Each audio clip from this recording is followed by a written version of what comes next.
وسلم على رسوله الكريم أما بعد فأعوذ بالله من الشيطان الرجيم بسم الله الرحمن الرحيم وهذا كتاب أنزلناه مبارك فاتبعوه واتقوا لعلكم ترحمون صدق الله العظيم. الحمد لله سلج زمن مشرانو مولانا ابراهيم جان صاحب او حضرت الشیخ صاحب تاسو مخته دا خبره کې هو ده چې الحمدلله نن موږ تاسو په دوه خوشاله باندې راځم شویو. یو د ختم قرآن خوشالي ده او بیا الحمدلله زموږ تاسو په دې علاقه کې د یو دیني ادارې د مولانا د قاری فخر احمد صاحب په سرپرستۍ کې الحمدلله افتتاح کیږي.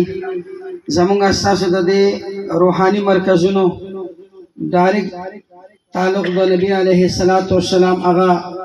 مبارک مدرسې سره د چې د دار ارقم په نوم باندې یادې ده او بیا د هجرت نه بعد تصوفي مدرسې په نوم باندې یادې ده. دغه روحاني سلسله د مدارس او د حلقاونو زموږ د مشرانو را روانه وه چې الحمدلله په بر صغیر پاک و هند کې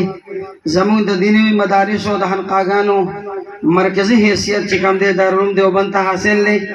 او هغه دارالعلوم دیوبند مدرسې داسې چې کوم دی نو رجال پیدا کړو چې الحمدلله د دیني شعبو په هر یو شعبه باندې چې ته نظر اچوي هغه زموږ د دعوت او تبلیغ شعبه ده، هغه زموږ د جهاد شعبه ده، هغه زموږ د تصوف شعبه ده، هغه زموږ د سیاست شعبه ده. په تمامو شعبو کې سره د مدارسو داسې رجال پیدا کړو چې هغوی پوره تحریکونه وګرځېدل. الحمدلله دا خصوصیت د پاکستان کې زموږ د دارالعلوم دیوبند فضلاو ته او د پتنګانو ته حاصل نه کنن په پاکستان کې بلکې پوری دنیا کې د ختم نبوت مهنت روان دی. الحمدلله پیش پکې دا علما دي د مدارس او جال خور دي او الحمدلله تاسو وینئ د کوپر په هر یلغار باندې دا علما کرام خپل سینې نه ډب ورکوي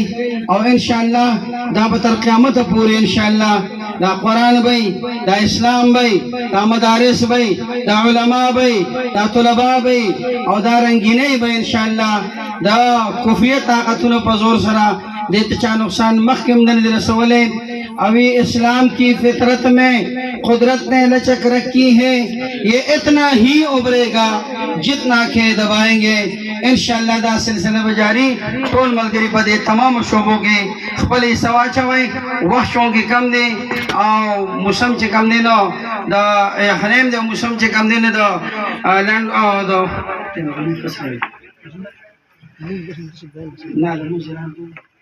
انشاءاللہ مولانا مفتی فضل غفور سے تشریف راوړی دی. هغې د بیان نه بعد به انشاءاللہ بیا په شریک مالې مسلو یو ملګری تلو کوشش مکوئ. واخر دعوانا الحمدلله رب العالمین.